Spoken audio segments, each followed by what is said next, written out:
welcome everybody to this meeting today, to this workshop.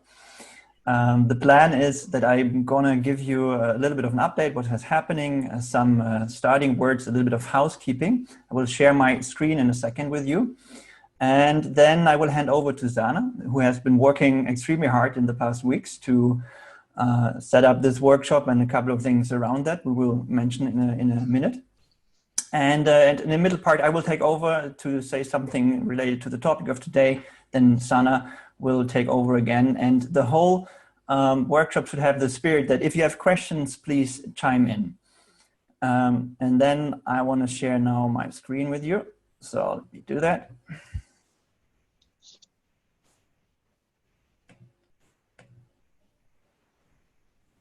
All right, you should see now all the presentation. Could I get a thumbs up if that's working for you?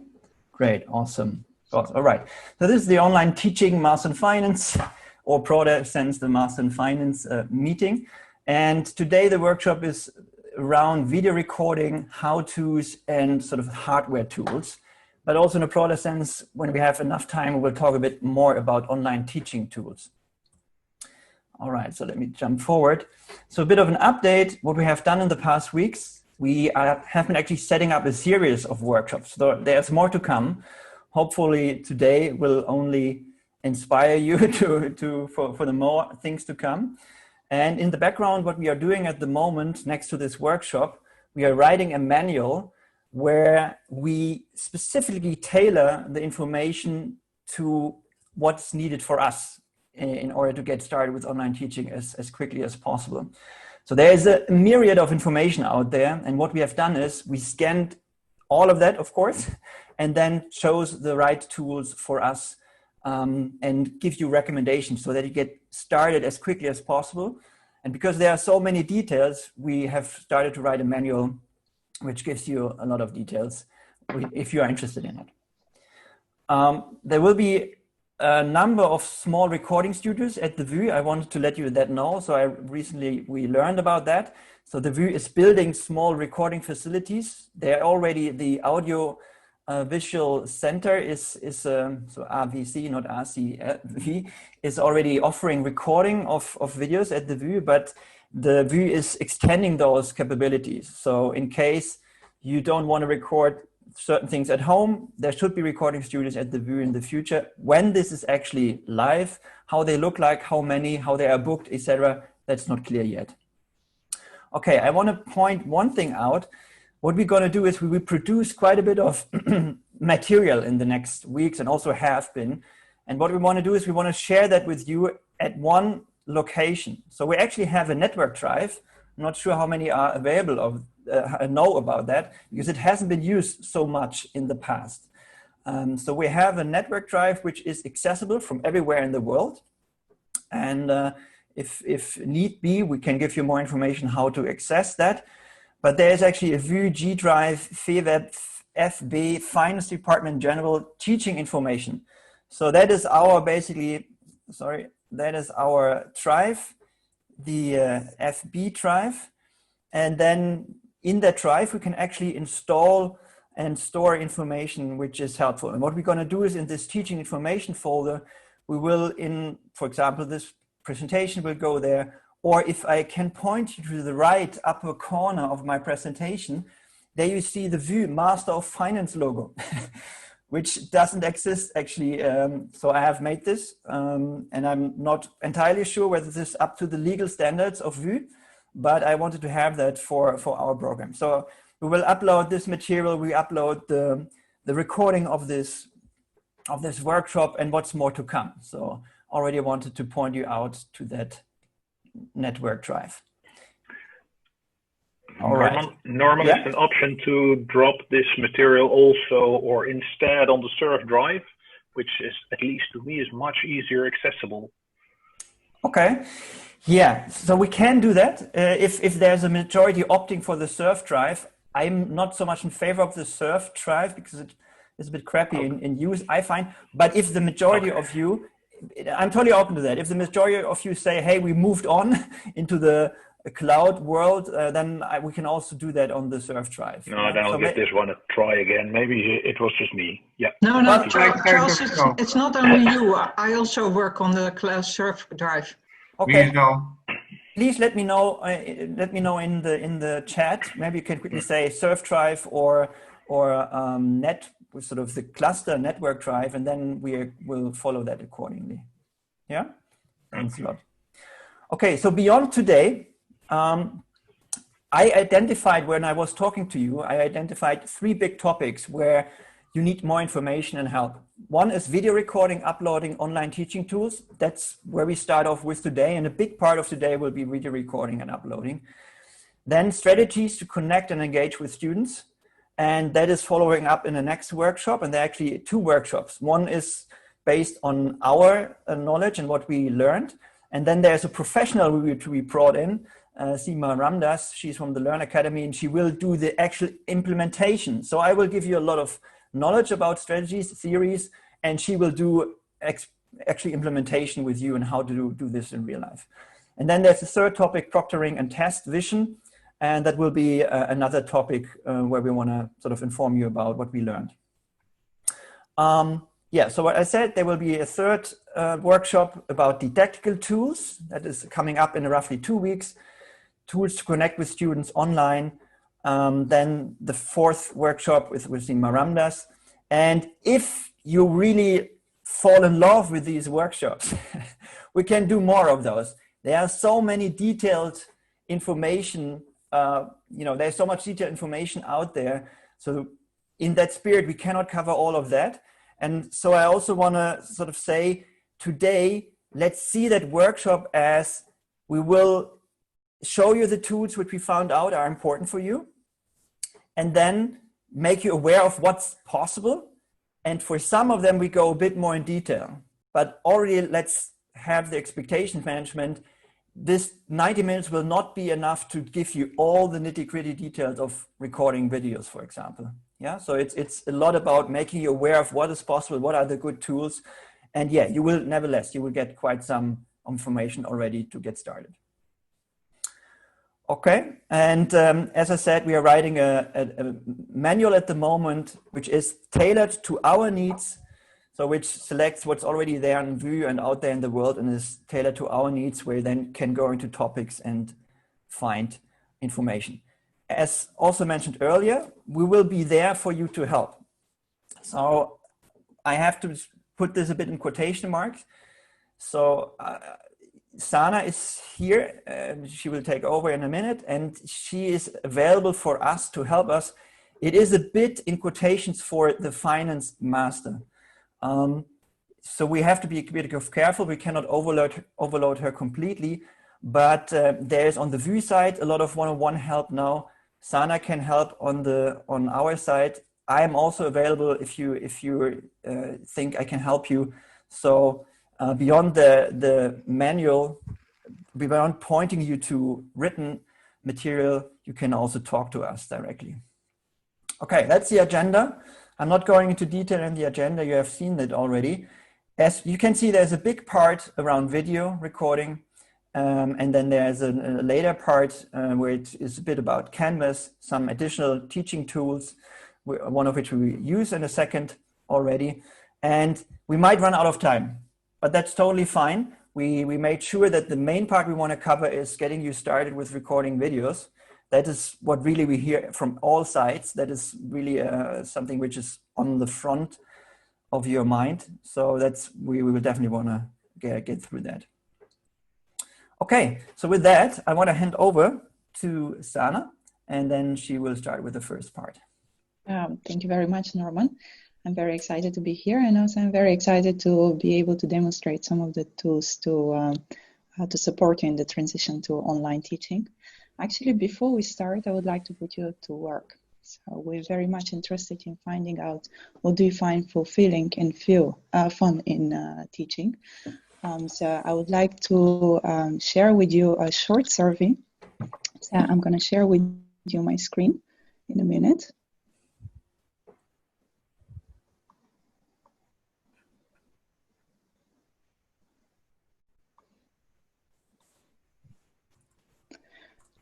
So let me know give me a thumbs up if you can see my screen. Actually, this is a presentation created in Mentimeter, which is an interactive presentation platform.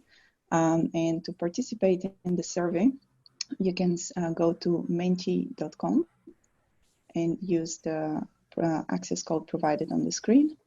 I would advise you to log in through your mobile devices so you can keep a sight of your desktop. And feel free to submit up to 6 answers to define what do you find fulfilling and fun in teaching.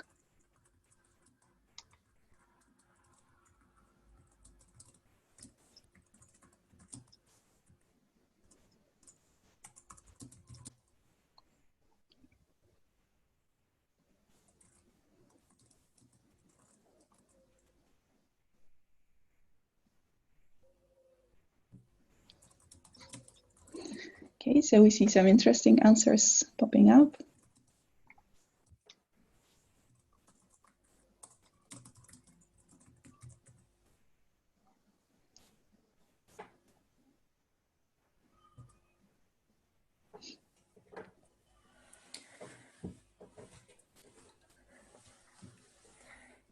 Yes, let me actually chime in here quickly. So that's awesome. That's exactly what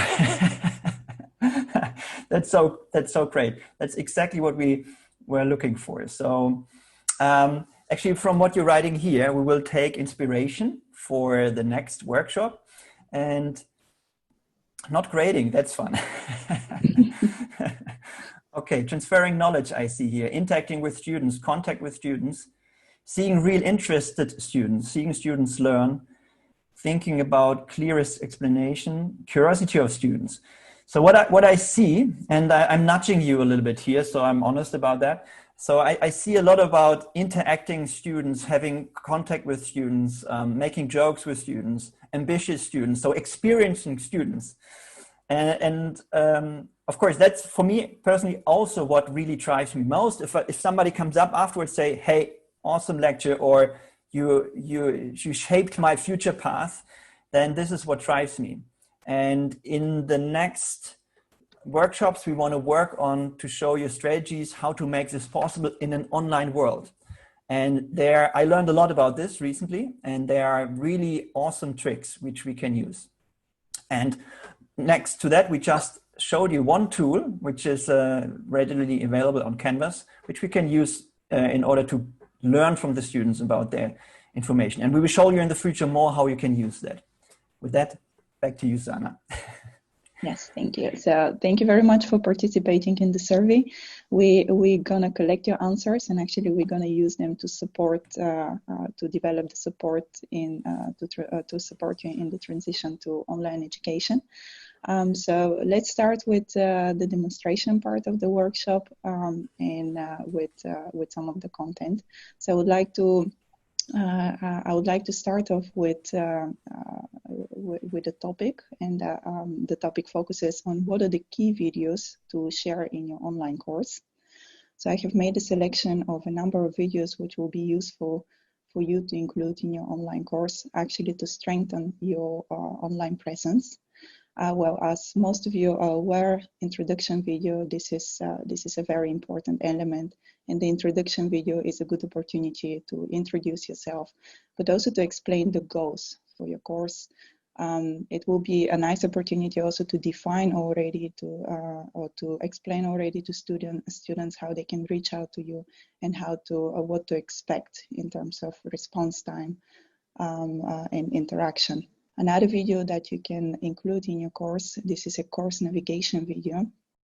So as most probably as you set up your course, you already include quite substantial lot of documents.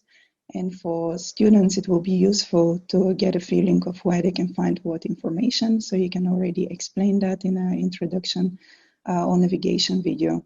Next to that, you can create a core course lectures. Of course, this is what we're going to focus in depth today.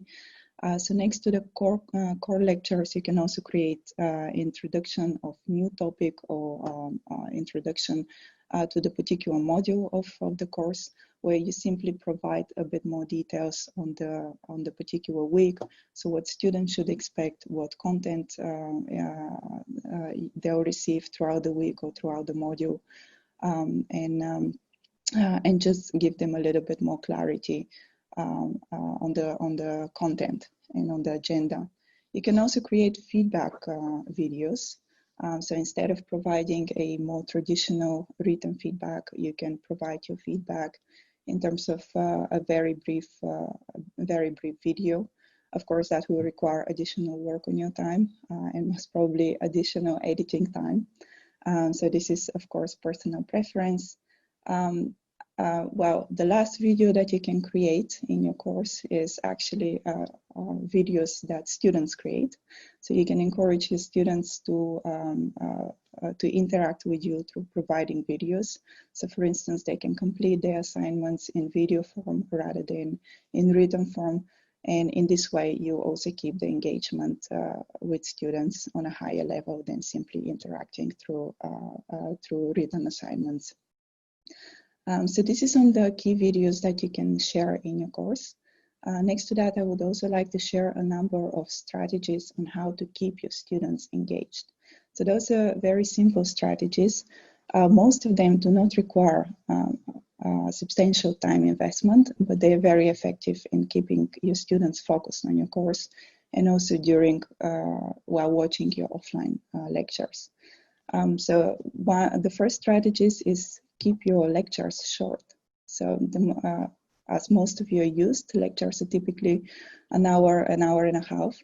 However, with online lectures, what is found to be more engaging is actually to split your lecture into small parts.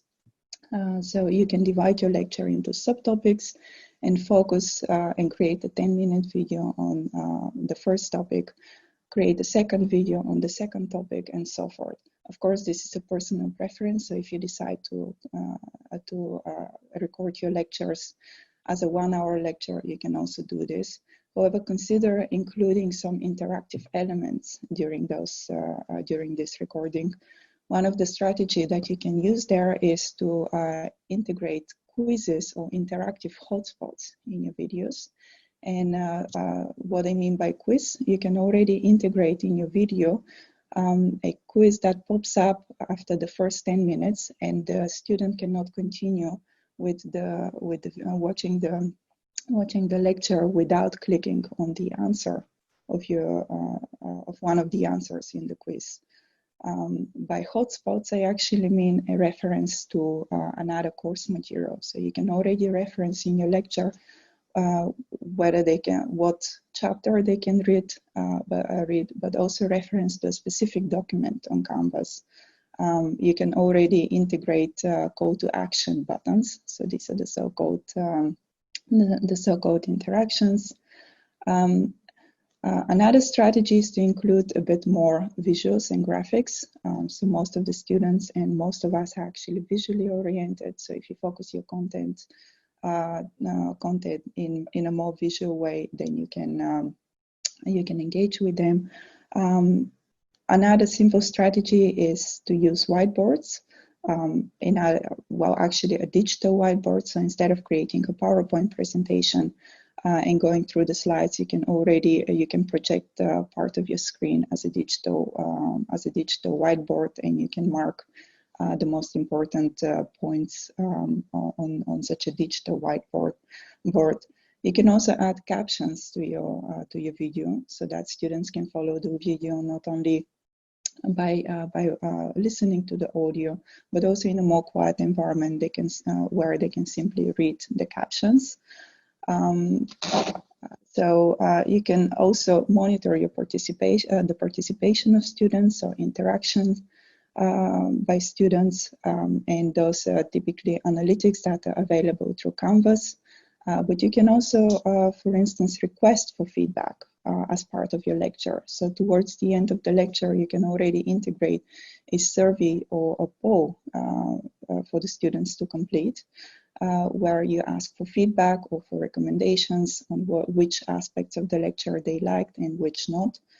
And the last one is actually encourage discussions among students, and with you.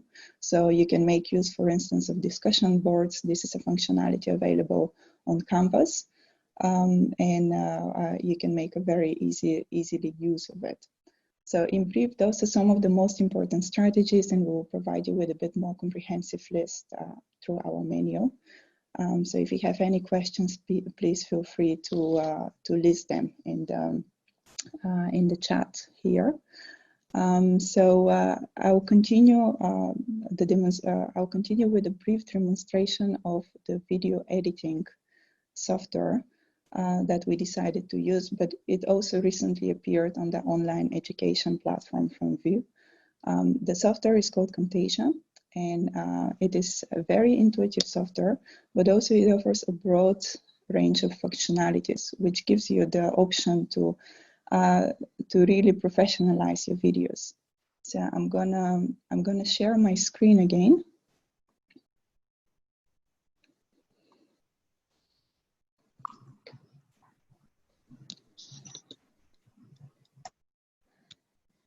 And I'm gonna open Camtasia.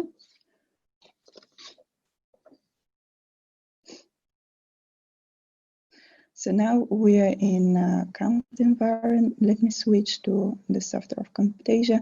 If it's okay, then everyone should be able to see the video editor. So please give me a thumbs up if everything is okay. Perfect. Well, actually, before I start with the demonstration of Camtasia, I would like to share a number of steps that you can follow in recording your videos, editing them, and sharing them. So before you start, it's recommended that you prepare. So some of the basic steps that you can use to prepare is to get to know your audience, to get to know some of the characteristics of your student group. So for instance, origin, what is their age, and so forth. And according to that, adjust your lectures. And the second step is you can create a script. So with video recording, it's actually very important that you have a very clear timeline of what you intend to do, what you intend to share, and to be very concise. Of course, you can always go back and edit or edit in or edit elements, but it's way easier if you record it in a good way, so you minimize your editing time. So this is on the preparation part. Of course, before you start recording, turn off your notifications so you don't have to, you're not bothered during the recording. Be careful, actually be very focused in getting the best quality of audio that you can. Audio is way harder to edit than video. It will be way easier if you record your audio track without any disturbances such as environmental noises or system noises, and you can easily disable those. So how can you access Camtasia? So one of the Sana? Yes. Can I quickly jump in? I want to say one thing about Camtasia. Why did we choose Camtasia? There are a lot of different possibilities to record videos. Some of them are much more complex. Some of them are easier. So I know some of our colleagues, they have used just pure screen recording, where you simply record your screen via a software like QuickTime or so. We chose Camtasia because it's a very good trade-off between making video looking sort of professional and being made it possible to edit it afterwards, that you maybe have a lot of ahs and ums you want to chuck out, or you said a sentence which you don't like anymore before you upload. You can actually edit your video and make it with reasonably easy means professionally looking, without being actually too complicated. Maybe you have never done this and it looks at the moment a bit complicated, but it's actually not. So with a little bit of help, within 10, 20, 30 minutes, you can actually get up to producing your first videos. Yeah, back to you, Sam. Okay, thank you very much, Norman. Indeed, Camtasia is really flexible software. So how can you access Camtasia and how can you start recording your video? So there are actually two ways. It might differ depending on whether you use Windows or whether you use Mac. So I'm going to show you an option that is universal between the two systems, but also I'm going to show you an option that as far as I know, is accessible only through Windows. So the first option is to access it directly in your PowerPoint presentation. So if you already have the software package installed on your computer, all you have to do is to go to the add-ins tab, and then you can start your recording from here. So make sure that, and once you press that button, then basically you're already recording. You also see the a very simplified recording controller here, where you can simply change the volume of the microphone, or you can stop recording. And of course, you have some buttons. So here you can switch on and switch off your microphone. You have the option also to record your camera. You have the option to record your screen. And here you have a number of settings that you can, by which you can, for instance, disable your system audio. This is a recommended setting, so just check it off in case you're not displaying any video. So you can, of course, you can disable your camera, start recording, and here you can set up the screen rate, also some additional settings on volume and audio. So this is the first way to access Camtasia. The second way is actually to import your PowerPoint slides. So I'm going to go to the media bin. And all we have to do is press File, press on Import, select Media.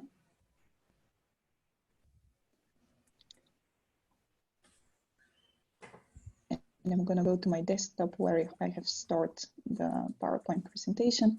I'm going to select the slides. I'm going to press Open, and then the slides should be imported in the media bin.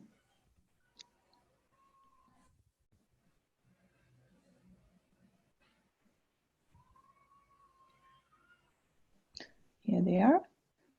So these are the slides. And what you can do is simply, I already have some loaded materials, but in your case, and I can remove them very quickly. Delete. So what you can do is simply drag in the slides to those tracks. This is your timeline. And of course, you can edit them later on, but this is just to add your PowerPoint content to the timeline. And once you have added your PowerPoint slides, all you have to do is press on record. This will start your desktop recorder, but also webcam recorder. Here you see already the integrated software recorder by Camtasia, where you have more or less the same options as in PowerPoint. So you can select your screen, you can select the dimensions of the screen, you can switch on and off the camera. You can also select a number of settings for your microphone. So for instance, you can select which microphone to use in your recording. You can set up the volume of the recording, and you can activate capturing of system audio or not. And once you're ready to set up your settings, then press on record and the system will start recording. So these are the two ways to capture video in Camtasia.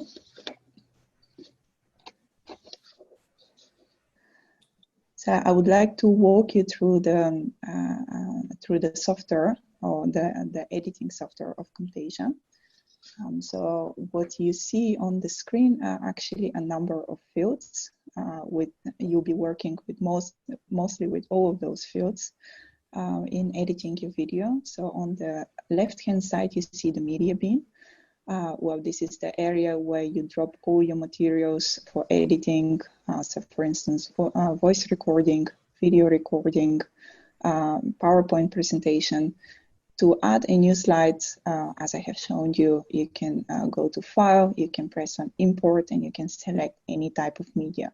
You can also select captions, and you can add those captions to your video. Another way to add media is simply to press on the plus button. There is also a shortcut, and you can add all the information that you would like to include in your lecture. The next area, the next area is the media canvas. So this is the area in the middle. This is basically the area where you preview your video and you can play it. So here you have all the navigation, so you can move to the next frame. You can play your video.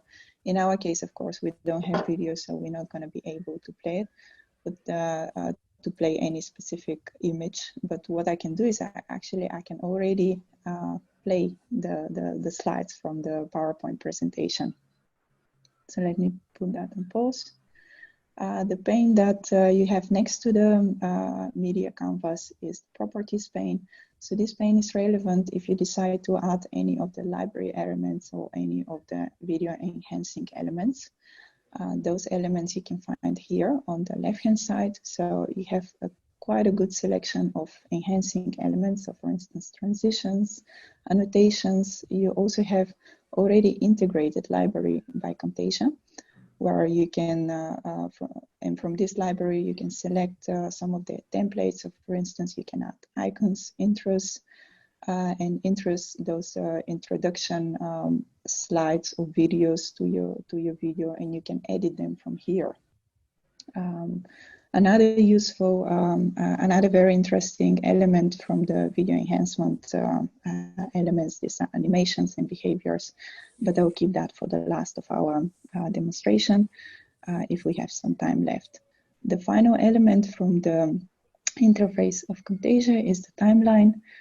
This is a very important element of the interface, as here you'll be selecting and editing all your videos.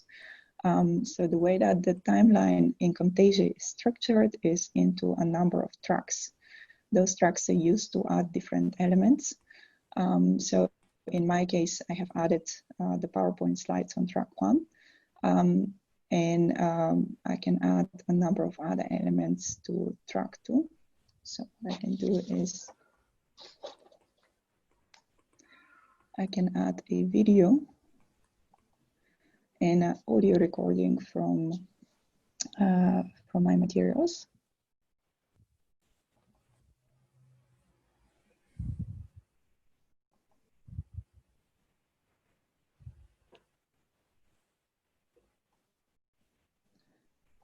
So it will show in the media bin, and then I'll simply drag it to track 2.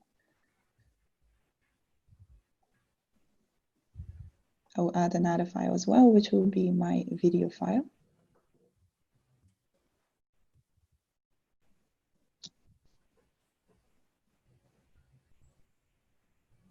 Sorry, voiceover file. So I'll add the unedited part.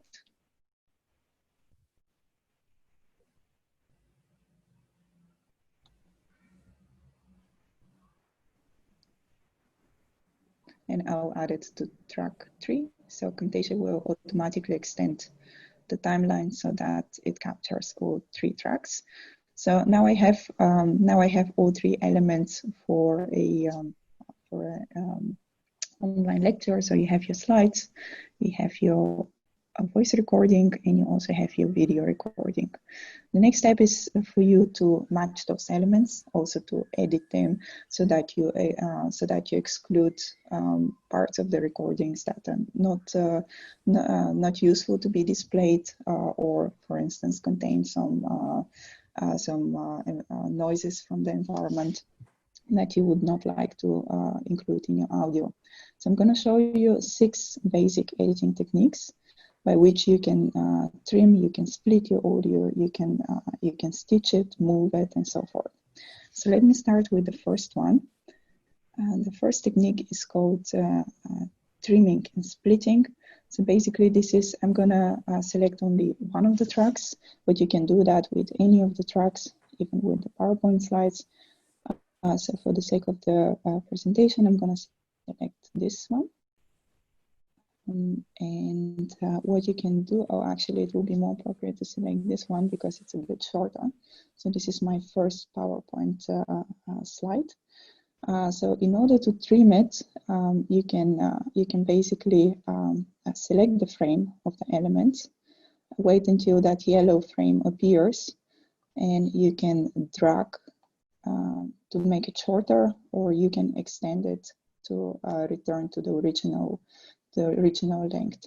So by dragging it to make the element shorter, basically you're cropping the element, which means that you're shortening it, but you're not you do not lose any content. So if you decide to recover the length of the original length of the element, what you can do is simply drag it back. And in the duration, you'll see that right now is at 5 seconds, which was the original length. So you can do that with any elements. The other option that I would like to show to you is splitting. I'm going to select the voiceover. This is a bit of a longer track. The duration is approximately 2 hours and 20 minutes. So I'm going to work with the playhead, which is that component here. If I decide, in my case, I would like to split the voice recorder into shorter elements. So what I would do, I'll simply drag the playhead to the place where I would like to split the voiceover, and I'll press on this button, which is the split button. And what will happen, it will split the element into 2 components, and I can move and edit any of those 2 components. This option is particularly useful if, for instance, you make a mistake in your voiceover. So what you can do is, let's imagine that this part of the recording, so between 14 minutes and 15 minutes, you made a mistake in your voiceover, which you would like to exclude in your original session. So what you can do is simply drag the playhead for the red component, press on split, and you'll see that you have already isolated this element.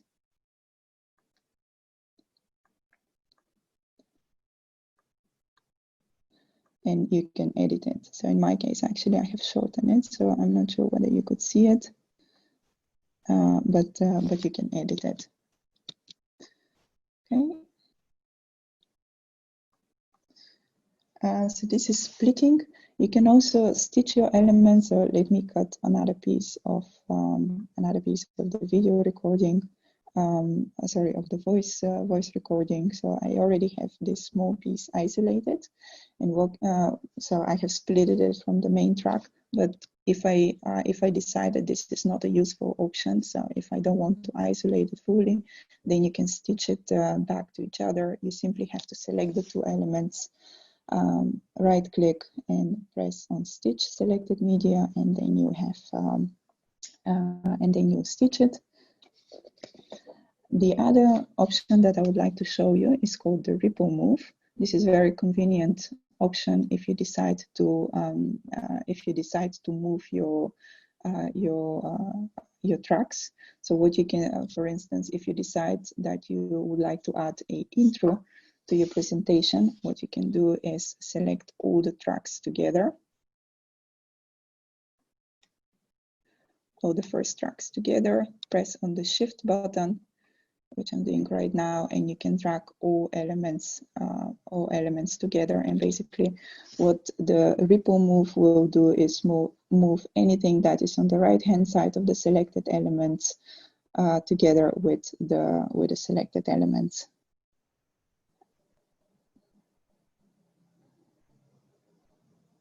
Okay, so all right. Sana? Yes. Can I quickly jump in here? I have a couple of questions in the chat, which are a bit more of general nature, which I would like to quickly address.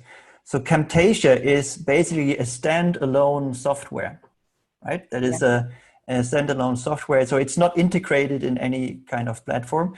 And so far, if you want to use it, we have to buy it. And there's a portal, surfspot.nl, where you get actually quite a discount if you have a Vue account in order to buy it. Vue is actually in the process of acquiring a license, so it's not sure yet, but it's also not implemented yet. So by the beginning of the semester, it's planned that we have actually a licensed version of it, so that everybody can access it for free. But at the moment, that's not clear. So if you want to use it already, then buy it via surfspot.nl and get it reimbursed via the faculty, not the department, but via the faculty. They will pay for it. Then the last one is that we had a question with respect to media site versus Camtasia, and Sana will talk about that soon. So storing your videos, which you have recorded, and uploading them on Canvas is a different story. It's not connected with Camtasia. Camtasia is only for recording your videos and editing them. And then there's another part where you have to store your videos and upload them to the Canvas page. Could we actually sort of move forward to that part? Yeah, of course. So indeed, so those were the three basic editing techniques. I think that would be very useful for you to edit your video. Next to that, I would also like to mention three more. So clip speed, extend your frame, and crop mode. I think those are also very intuitive moves. For the sake of time, we'll provide more information on that in the manual. Very quickly, what I would like to show you is how to share your video. So once you're ready with your project, you can press on share, and then you can export it into a local file. So what that will do is export your project. Well, in my case, I don't have the software activated, so I'll export it with a watermark. So what that will do is basically will export your video file. So all the files will be merged with each other, and you can upload the file in Canvas, for instance. What I will also recommend is that you store your project. So you can do that from file and then store save as, or save as a project template. So depending on how you would like to work with it, but basically that will give you access to all the different elements. So saving a video as a final project and saving a video as a video are two different things. And if you decide to make edits later on, then it will be useful if you save it as a project as well. One thing? Yes. Maybe it's handy, but I think it is. Suppose you are dealing with these videos and you add and you cut, but later on you think, oh, it's completely wrong. You can delete all the crap from your tracks, but you can again input this video that you have made, but it's just in the media bin, because that always will stay the same. Yes. So that's very handy. So suppose you cut or you do something and then later on you think, that's completely wrong. But you can delete all these tracks and you can again implement this media bin video into the tracks and you can just have the original material. Yeah, that is correct. And you can also undo your changes. So there is a shortcut. Yes, true, yeah. I have another question, if I may. If you save the file as a project, you also automatically get the MP4 file, or do you first need to share the upper right corner? Well, saving the project will save your elements as they are. So all the edits you have created in the PowerPoint presentation, for instance, the voiceover, that will not save a MP4 track. So if you want to save an MP4 track, then you need to export your project into an MP4 track.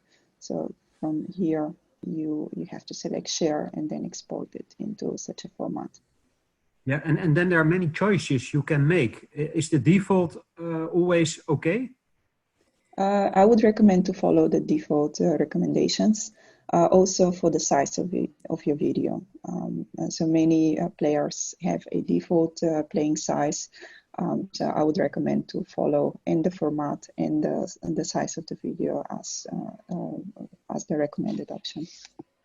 Okay. Indeed, with most of those software packages, the first settings, the default settings, are usually chosen quite smartly. So it's a good start. If we think you should delete it, we will tell you in the manual very clearly what you could change. But the default settings are good. Okay. And then to save it, you save it on an environment of the view, right? Not in Canvas, but another environment. I'm gonna come back to that when I go through the Canvas part of the workshop. So I'll show you how to share your video through Canvas.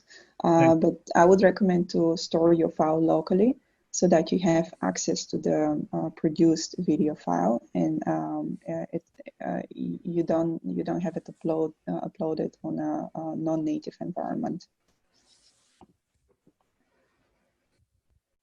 There is a question. Do you own the copyright on the videos we made? Very good question. Tanya, I'm not entirely sure about that, whether we sort of forgive all our rights on the material we made. I can check this out for you. I think the school owns the copyright. Okay. Same with all material that we produce for courses, like course manuals or syllabus or any material, that's all copyrighted by the school, because we do it basically as part of our jobs. Therefore, it's owned by the school. And I think the same will hold for the videos. Yeah. So, but does that mean when we leave the view that the videos can still be used? Yes. That probably means it, yeah. Yeah. Okay, thank you.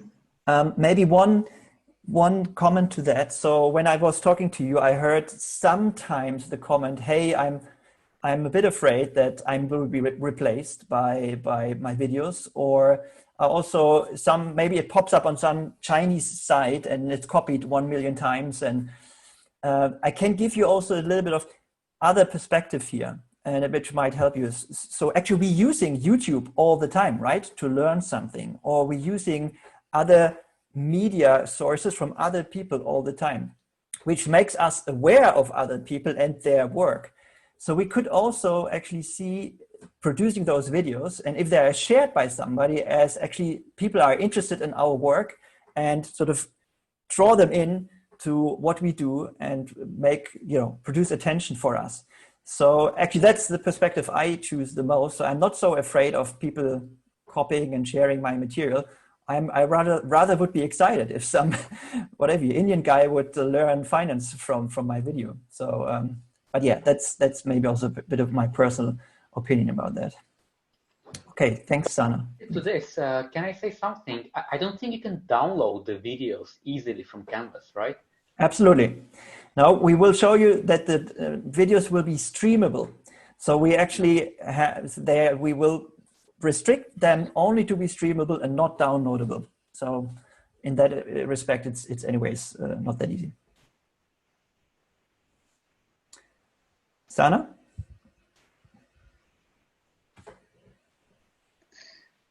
So on, let me see, so on Camtasia, I think that we mentioned the basic editing functions. Next to that, I would also like to mention a few of the video enhancement elements, just to name them, so that you're aware that they're there and you can use them. So for instance, you can already in Camtasia integrate quizzes in your videos. And you can, I'm going to share my screen again very quickly to show you where you can find those video enhancement features. So again, into the Camtasia interface, but you can find them here on the left-hand side with visual effects, animations, cursor effects, and so forth. So you can already integrate quizzes through this option here. You can, next to that, you can also integrate the interactive hotspots that I mentioned in the beginning of the workshop, and you can add visual effects, for instance, transition, so that it is more intuitive how the video transitions to the next topic.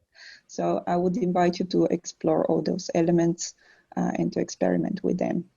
This is on my side on Camtasia, and I would like to hand it over to you, Norman, to continue with recommendations on hardware and on setting up a video recording environment. All right, awesome, great. So let me share my screen. Here we go. Okay, back to my beloved PowerPoint. Here we go. So what I want to talk about in the next couple of minutes is a bit how to record videos, some tips, and also a little bit of the hardware side. So we have seen the software side with Camtasia, but I also want to show you a little bit the hardware side, what's possible. And again, myriad of possibilities, and I chose a couple of setups which are hopefully interesting to you. So, okay, let's start. So keep in mind, what we want to do is we want to produce knowledge clips or introduction videos or videos in general, which capture the attention of our students, while they already have been watching hours and hours of content-driven videos, right? They have been sitting for weeks at home every day, looking into the laptop and watching videos and videos. So how can we achieve that? So from research has been shown that the most successful videos have a couple of characteristics. So the first and most important one is a good story / content, right? If you don't have good content, then you will not capture the attention of students. And less is more actually here. Yeah, we also heard already, keep the videos short. The second most important is to produce videos with great quality. You might get away with one crappy produced, but having a very good story video, which gets viral. But if you want to have a successful series of videos, you need to produce them in great quality, and they should be engaging. So how do I produce great quality videos? So number one, and this is sort of a ranking here, and it might be surprising, the number one fact which can help you to produce good video quality is lighting. And I will talk a bit about the lighting and how you can do that. And it's even more important than having a good camera. So lighting and a good microphone, they are sort of on the same level. These are the most important ingredients to produce good videos. And only on the third level, we have that you need a good camera for that or something like that, right? And what I mean by lighting and microphone and camera, I will show you now. Okay, so why lighting? Why is lighting so important? Well, cameras feed on lighting. So your webcam you have in your laptop, for example, or any webcam you have on top of your screen, or any DSLR camcorder and so on. If there's no good lighting, they cannot work well. And as a general rule, good lighting is daylight. So if you're lucky and you always record during the day, you actually don't need any additional lighting. You only need a window in front of you, which is going to help you to get daylight. But if you, to give an example, the left picture you see here, that is based on real sunlight, which comes through the window from the right side of the little, of this woman here. But if you record at night or when it's overcrowded outside, then you can use artificial produced light, which is 5,600 Kelvin. So that's the term you might see when you read about that. And on the right-hand side, you see a woman who is lit by an artificial light source. Okay, so how would that look like? So the bigger and the more diffuse the light is, the better is that for your video picture, the more natural it would look like. And on the left-hand side, you see a picture of Michael Welch. I will actually forward two links of his, because they're really excellent when it comes to online teaching and video recording. And what he did here actually is one of the most simple ways of recording himself. He pinned an iPhone at the window with some tape and records himself with the iPhone, and the window will lit him up and will make him really look very natural. On the right-hand side, you see an artificial light source, which is a quite professional one, which you would see if you get a portrait picture made by a photographer, or if you would do really like a more professional video recording. But you see it's big and it's diffuse, and that is what helps to get natural light. Since we don't have a studio at home or where we have this kind of space, I have been looking around literally hours and hours for good alternatives for artificial lighting. And here I have a couple of examples for you. For example, the left one, it's an Elgato key light, it's called, which you can fix on your desk. So it would be in front of you on the desk. On the right-hand side, you see a light, which is also from Elgato, which you can post on your desk and stand on your desk. And on the right side, you have a light with a stand, which you could stand next to you or in front of your desk. And actually in the manual, there will be a shopping list. So we have actually, I have made a list for you where actually you can find those and where, with the different types and what the naming is. So there's a lot of help for you if you are interested in getting something like that, where to get it. An interesting question is the funding of something like that. And I'm in the process of finding out how we get funded. And there is the prospect that there will be funding available from the VU for something like that in a certain range. But that will going to come.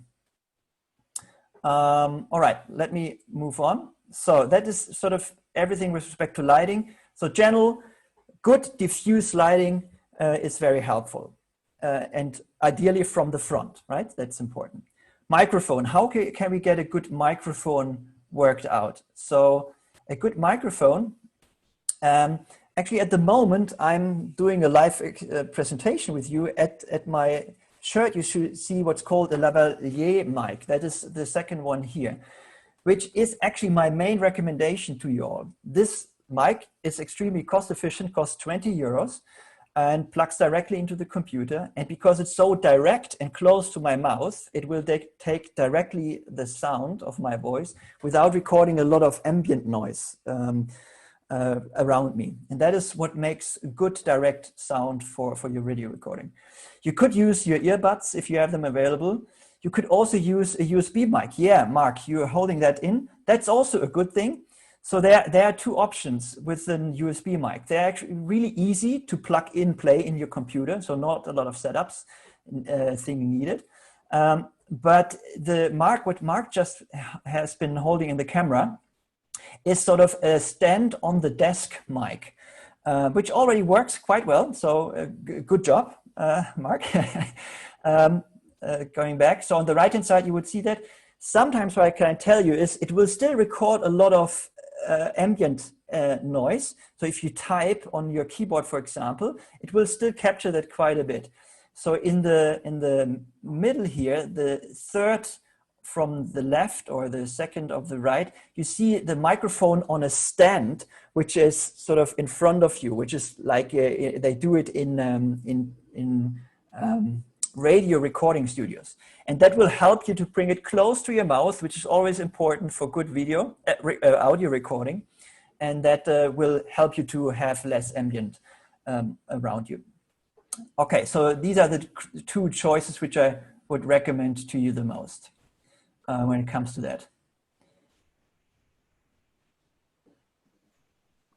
Yes, Tanya has a very good comment about looking into camera. And I will come to that in a second. So the question is, what's wrong with the mic from the laptop? Well, you can use it, Fieke. It is just the closer the mic is to your source, which is your mouth, the better and the more direct is the sound. And as I said, good video sound, good recording sound is actually very important. It has been shown that many people stop listening to videos or stop watching videos. Even the recording video quality was extremely good, but if the sound wasn't good, they stopped with watching the videos. So that's something to take care of. And for 20 euros, you can get actually a very good quality. But yeah, if you don't want to do that, you can still work with your video, with your laptop microphone.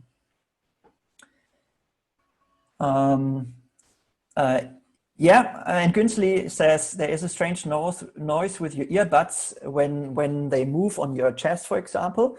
And yeah, that's also my main recommendation. It's just an easy way to do it. As you see here, the green smiley faces, these are my main recommendations for good sound. Let's move on to cameras. So there are multiple ways of how you can record your video. Laptop camera, of course, easy because you have it available already. The quality of that is oftentimes quite good, but the adjustments you can make, you can do to the camera are always a bit limited. But you can use it. Same thing, you can actually use your mobile phone. So in the manual, I will going to show you how you can integrate your mobile phone actually even to use it for Zoom, for example, as a camera. My first recommendation for quite decent video quality is a webcam. which you see here, which is a Logitech webcam. And in my buy guide, you will see where you can buy it and how much it costs. And then on the lower row, you see you can actually use DSLR cameras or camcorders. So in case you have something like that lying around at home, a decent quality camera or a camcorder, they have bigger sensors. That's why they are better in recording video. So you could use something like that also with a video capture device.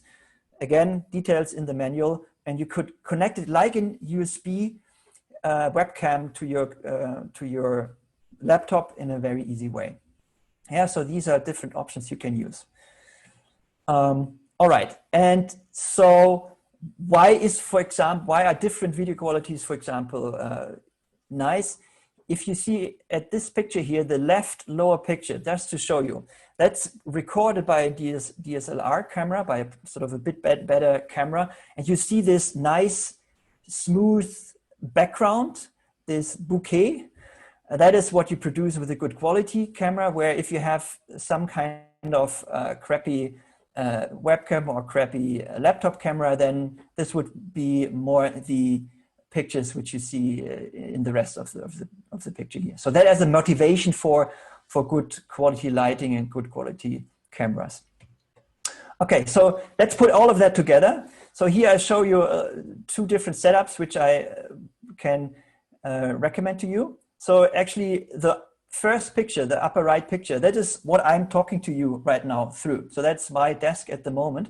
So here I wanted to show you, if you want to use your laptop, then one thing you should do is you should elevate your laptop to some extent.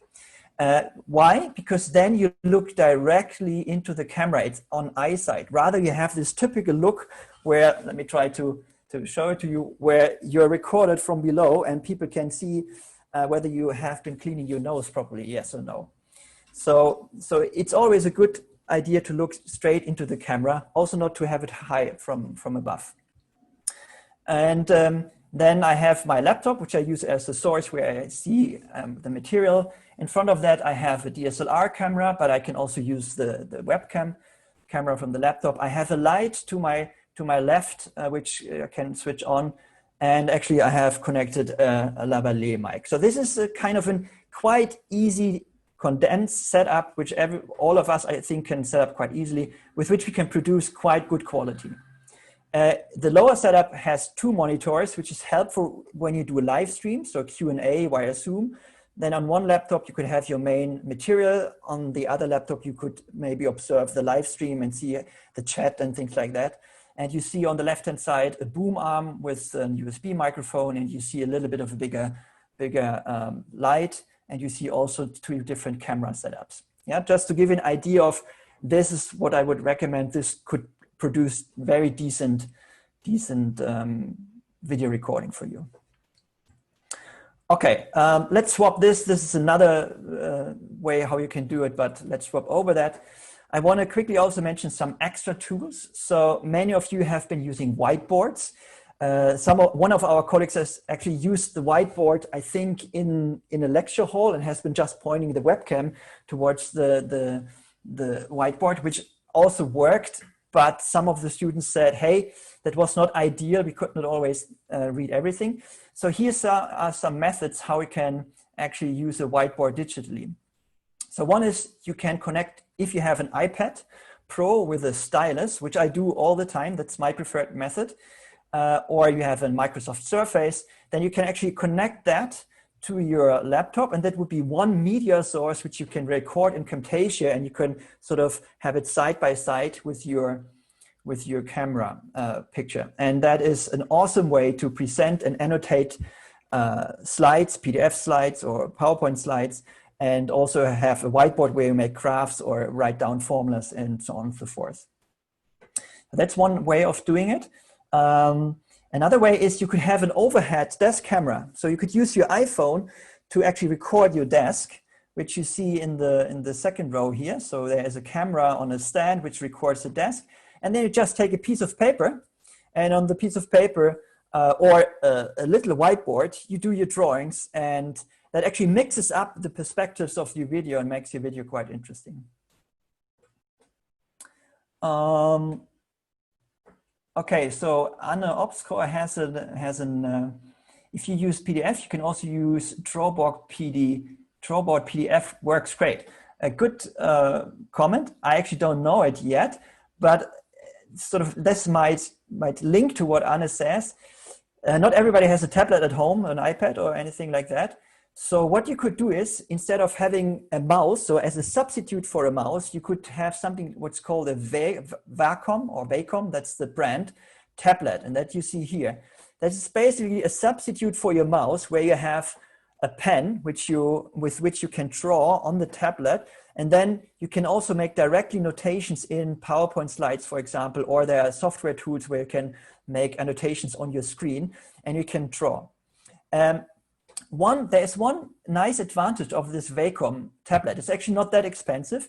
While you do that, you can directly look into the camera and you don't lose contact with your students.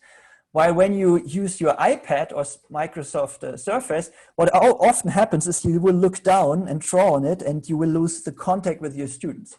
So there's actually some interesting fact here, but it is a little bit, you have to get used to it to use that thing. But if you get used to it, it works quite fine. Yes, and Mark says 39 euros with MediaMarkt. So there are several different versions of it. Some have functional buttons. Again, in my manual, there will be more information about that. This is a medium version. You have a smaller version, different pricing, but in that range of price, you will find these Wacom tablets. Okay, video styles. Let's quickly go into that. So we have different types how we can produce videos. It's a talking head in front of a whiteboard, only showing slides, paper easel, so you have this paper board, or in front of a flat screen. All of that can be actually done by us. So if you would want to do a recording in front of a flat screen, actually in the university, the Audiovisual Center has produced such videos. And if that would be to your liking, we could think of how to set this up. But probably the most widely used setup is you have a talking head in the corner, and then you have some kind of slide presentation or whiteboard presentation where you write on, and that's what I use the most and which works very fine as a good combination. Okay, when it comes to backgrounds of videos, you should look into having a clean, calm background. So here are a couple of examples of clean, calm backgrounds. How you produce that, you can help you again further in detail. Some don'ts, what you shouldn't do is have sort of messy, distracting background with bad lighting or a bad video angle here to the right, or a bright window in the back is also something which is an absolute no-go because you end up very badly visible. Okay, so with that, I'm done. So I'm open. Yeah, so if you want to know more about that, if you need help, if you want more information setting up things, get in touch with me. I will help you as much as I can. All right, with that, back to Sana. Thank you very much, Norman. All right, so actually what I'm going to continue with is Canvas, and I'm going to continue on the video topic, and I will show you how to upload your video on Canvas and or how to share your lecture on Canvas. So I'm going to share my screen.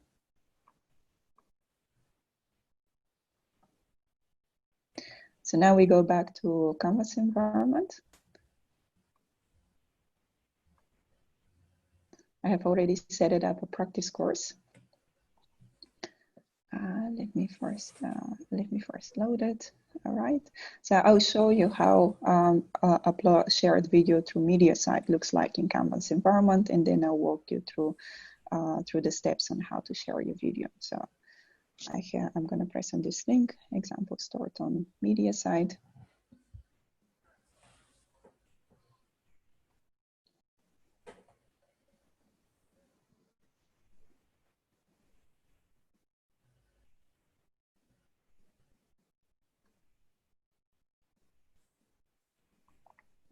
All right.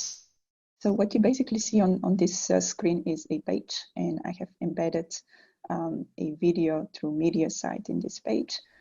So you're very experienced with Canvas, so you already know how to set up a page. So let me go to pages. create a new page. So you can give a name to the page, and if you press on this button in the rich content editor, so more external tools, basically you open a link to media site. I'm going to press on media site. So I have already authenticated on the media site website, and it's already linked to my Canvas account. You can also do the same. So I'll press on presentation. This will bring you to your library on media site, and from here you can select the video. So in my case, I have uploaded only one video. If I select add practice course, then so I'm gonna player only. Well, here you have various options, but I'm gonna include player only.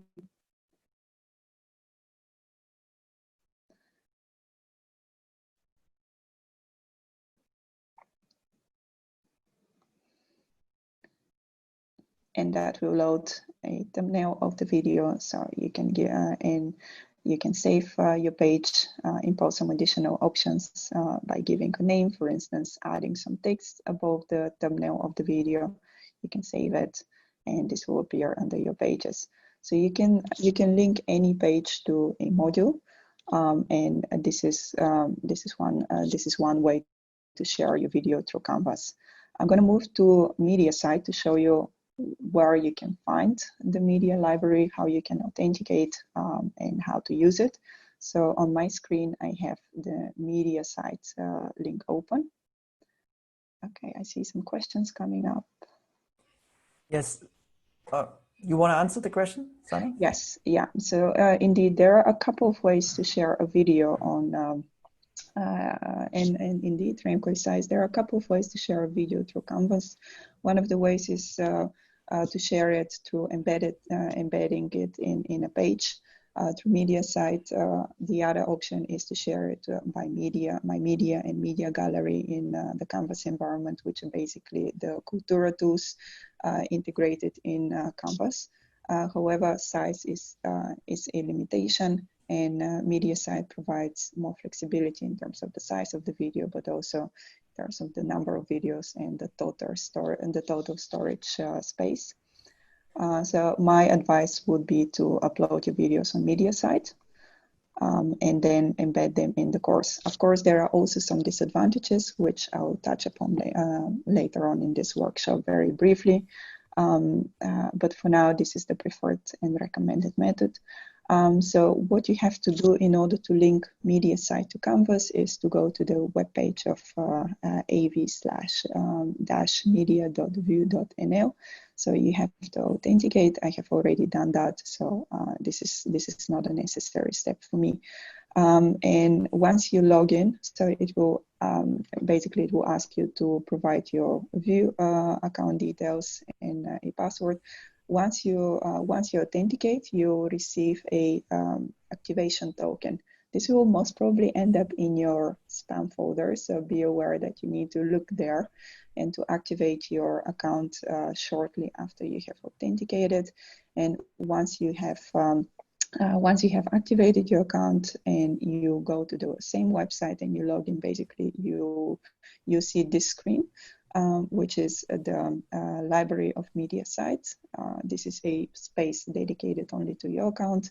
And from here, you can upload a new video and you can link an external video. So once you have added a video in your environment, then it will display automatically in the Canvas environment. In the Canvas environment, and you'll be able to embed the videos on your media site account in any of the pages on Canvas. So this is a very simple way to share a video through Canvas. Of course, there are also some disadvantages. For instance, if you decide to track video analytics later on in your course and to track how students interact with videos, for instance, we're still exploring how to do it. However, you can track the interaction on a page level. So this is, well, this at least will give you some indication on what is how students have worked with the page, including the video. So this is on how you can upload videos on Canvas. Anna, very quickly. I think also with this method, it's pretty difficult for students to download the complete file, right? Yes, that so as in well. terms of security, that what we Yeah. discussed before, that students might just rip the video and share it. That's basically, that's very hard to do, right, with this method. Mm-hmm. Okay, yeah, that as well. I need to look into more depth on the security side of uploading a video and embedding a video through in Canvas through media side. But indeed, that could be the case. Yeah. So if it's just uploaded as a file, then I think they can just, well, right-click and download the entire file. That is possible. However, under My Media, you can set up the setting of the file in such a way so that students are not able to crop it, create new videos from the website. So in terms of settings, it's flexible. However, this if we use media site, of course, we are not limited by the size of the video and the total storage, but it also, I need to look into that, whether students can download the embedded video. Yeah, but and it would be well the case that it's not possible. And also, Fieke asked just a question, media site is better than Kaltura, or is it just different? So really the core issue is here, media site gives you unlimited storage space, where with Kaltura connected with My Media, etc., will restrict you. That could also be linked to your question, whether they are erased after 14 days. I will look into that. But that's, again, that's why we recommend at the moment use media site as your storage, because it turns out at the moment that seems to be the best and most efficient route to store and incorporate videos. So Kaltura does something similar, but you might have problems with storing your videos there. That's why we want to go via media site for the moment. Okay, Sana? Okay. So this is on uploading video. Actually, what I would like to already notify you of is that if you go back to your Mentimeter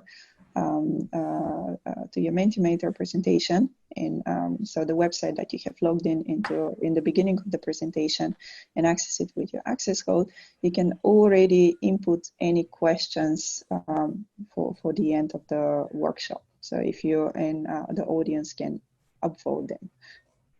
So feel free to input your questions there. We'll leave the last 7 minutes for questions from you.